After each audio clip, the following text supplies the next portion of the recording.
Behind me is Canterbury Cathedral, sometimes called England in stone.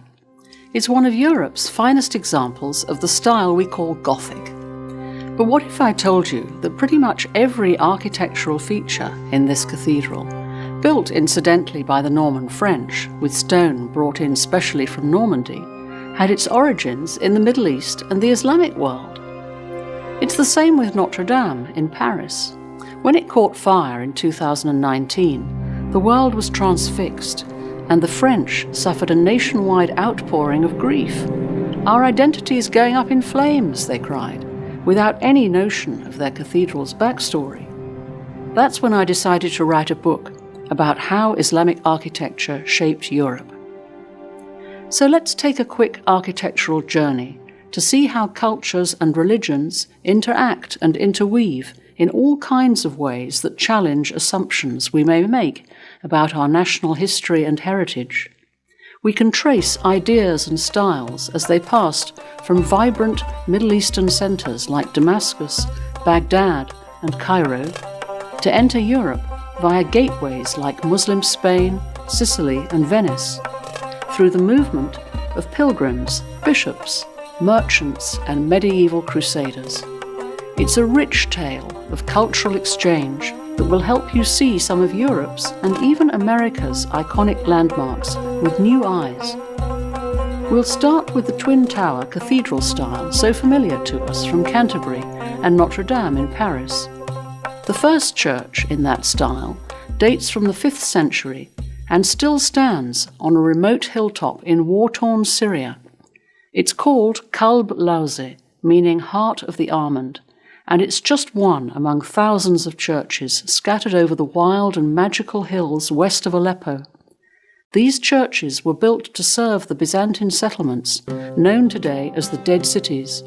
Syria in stone, you could say, and collectively they represent the transition from Roman paganism to the zeal of early Christianity. When the first Muslims arrived in Syria, adopting Damascus as their capital, they absorbed and learnt from the earlier Byzantine, Hellenistic, and Persian civilizations, gradually synthesizing their architectural styles into something new and distinct.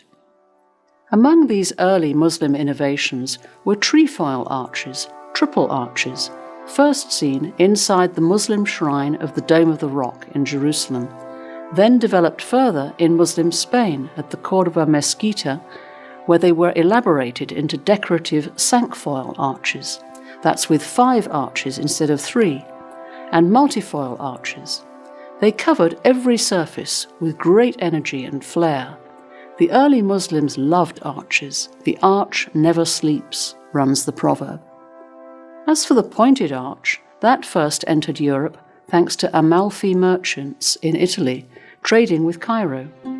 Inspired by the pointed arcades of the Ibn Tulun Mosque, they funded the same style in their new cathedral.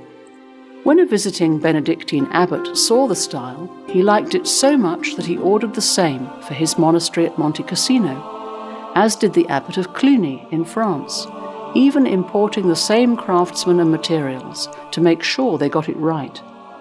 Once Cluny, the most powerful church in all Europe, had them, the fashion was set. Soon, Europe's medieval Gothic cathedrals, like Canterbury and Notre Dame, were covered in pointed and trefoil arches, inside and out, just like London's Big Ben and the Houses of Parliament were covered with them centuries later after the fashion came back in the Gothic revival. Early Muslims pioneered the use of ribbed vaulting in the ceilings of mosques and palaces, using their deep understanding of complex geometry. They discovered how to cleverly disguise the structural elements, the ribs, by covering them in decoration. Their technique was brought to Europe by Muslim masons via Muslim Spain and Norman Sicily, and was then further refined over the centuries by Christian craftsmen till it reached the peak of perfection in the fan-vaulted ceiling of King's College Chapel in Cambridge. Medieval stained glass in cathedrals like Chartres and Canterbury was shipped into Europe from Syria the world leader in glass production. Venetian glass recipes specified cinders of Syria to give the best quality and luster, while Venetian craftsmen learnt from Syrian techniques. The concept of heraldry originated on the plains of Syria, where crusaders first saw Saracen knights on horseback holding jousting tournaments, and the fleur-de-lis, now universally recognized as the national symbol of France, appeared for the first time as a blazon for the Muslim ruler Nur ad-Din. Christopher Wren, England's best-known architect, wrote that what we call the Gothic style should rightly be called the Saracen style. He even explains how he used Saracen vaulting in the dome of St. Paul's Cathedral and why it was the best. That's why the cover of my book shows the interior dome of St. Paul's. It's also the reason behind the title, Stealing from the Saracens, a deliberate double irony, a play on words based on the derivation of Saracens, Sarikin, meaning thieves in Arabic. In other words, isn't it crazy that we in Europe called Arab Muslims thieves when actually we took a lot of ideas from them? The bottom line is that no one has a monopoly on ideas. Everyone's contribution needs to be acknowledged, no matter where it comes from. No one owns science, just as no one owns architecture. Cultures are intertwined, and everything builds on everything else. I'm Diana Dark, in collaboration with the Amir Stein Centre.